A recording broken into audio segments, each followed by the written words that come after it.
Welcome back mga kapatid dito sa J. Christian Love TV for this video mga kapatid is so mayroon na namang nangyaring trahedya sa mga ibon natin mga kapatid. So yung isang ibon natin may may nangyari na namang masama mga kapatid. So yung mga kapatid, so kung gusto niyo malaman kung ano yung nangyaring trahedya sa ibon natin mga kapatid, so tara mga kapatid, samahan niyo ako, let's go.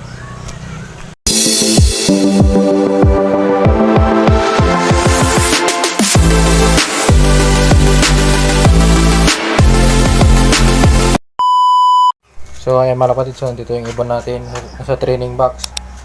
So time check muna tayo, 6:42 PM na ng gabi mga kapatid, ng hapon. So ayan, so nandito yung ibon natin. So papakita ko sa inyo kung anong trahedya yung masamang nangyari sa kanya mga kapatid. So tara mga kapatid, papakita ko sa inyo. So andyan siya sa ating training box, nagpapagaling.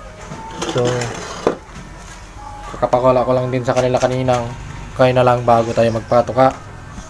So yun, meron na namang nangyari sa kanilang masamang nangyari sa kanya mga kapatid, sa isang ibon natin na young bird.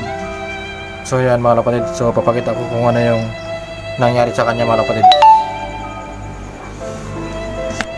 So set up lang natin yung camera para makita nyo kung ano yung nangyari sa kanya mga kapatid. Kunin ko siya mga kapatid. May one eye cold pa lang yan, pero may nangyari na sa kanya. Ayan o, dumago pa yung ilong niya. Ayan o, may dugo. So kung ayan yung tama niya mga kapatid, so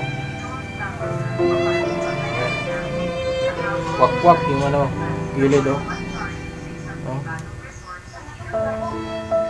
Anong sa tingin nyo nangyari sa kanya mga kapatid? Comment naman kayo mga kapatid kung anong nangyari. Ayan o, so yan, gagawin natin, i-recover muna natin ito mga kapatid at dadaitin natin yung sugat nya. Gagamutin natin yan para hindi na ma-infection at mabilis gumaling. Ayan o, so ito yung maibin natin, yung kulay itim. Ayan mga kapatid, yan yung nangyari sa kanyang trahedya sa kanyang mga kapatids. So kakapatay lang ng isang ibon natin, may nangyari na naman na hindi maganda sa isang ibon natin mga kapatids. So ito yung sugat niya mga kapatids. So tinatahit na natin, mga kapatids para mabilis gumaling.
So ayan mga kapatid,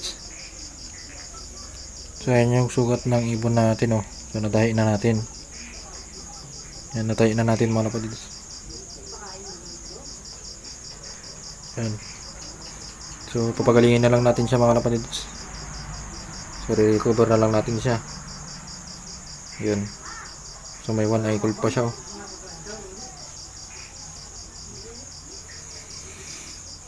So, quarantine muna natin siya dito sa ano natin, sa yun, mapdi dito sa training box. Tapos lilipat natin bukas siya sa breeder cage. Ayan.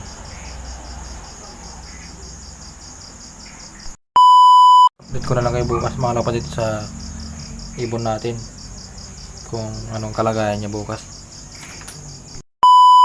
The next morning. Yung puti natin na nasirga kahapon mga kapatid. So yan, naka quarantine siya ngayon dito sa loob ng kwarto ko. So dito ko naman muna siya nilagay. Ay yari, pinapasok na to ng daga. Sinira nila yung ano. Oo, butas. Ito. Sinira na ng daga. Patay tayo dito. Sinira na.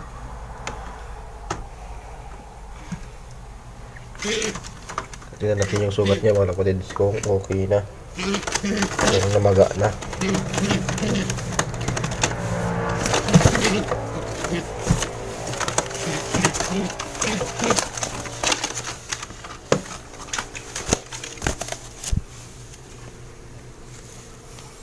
Yan, okay na siya. Medyo okay na.